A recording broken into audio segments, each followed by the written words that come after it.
ദേവു പറയാണേ, ദേവുവിന് 5-ന്ന് 4-ലേക്കാണ്. ഇവിടെ നീ എന്തോ ദേവൂസ് ഈ പറഞ്ഞുണ്ടാക്കുന്നത്? 5-ന്ന് ഇനി 4-ലേക്കാണ്.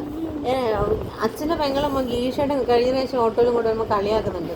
5-ന്ന് ഇനി 4-ലേക്കാണ്. ദേവൂട്ടി ഇനി 5-ന്ന് 4-ലേക്ക്. എനിക്ക് മനസ്സിലായിട്ടില്ലായിരുന്നു. ഇപ്പം എന്നോട് ചോദിക്കുക, ഞാനിനി 5-ന്ന് ഇനി 4-ലേക്കല്ലാണ്. മുഖം മറക്കണ്ട,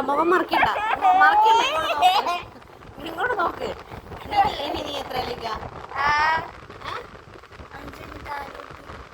5 കഴിഞ്ഞ് 6-ലോട്ട്. ഇനി കുറച്ച് നേരത്തെ എന്താ പറഞ്ഞേ? ഇല്ല, ഇങ്ങോട്ട് നോക്ക് പറ. കുറച്ച് നേരത്തെ എന്താ പറഞ്ഞേ? മുഖം കൂനി അങ്ങ് വെച്ചോ, എന്തെങ്കിലും തെറ്റ് പറഞ്ഞിട്ട്. ഇവളെ ഞാൻ എന്താ ചെയ്യണ്ട? നിങ്ങൾ ഇവിടെ ശരിയാക്കി കളയട്ടെ. 5 കഴിഞ്ഞ് 4-ലേക്ക് എന്ന് ഉരുത്തം കെട്ടവള്.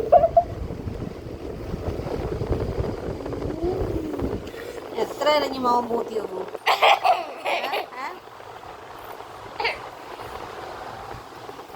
അപ്പം അങ്ങനെയൊക്കെയാണ് ദേവൂട്ടീൻ്റെ കഥ.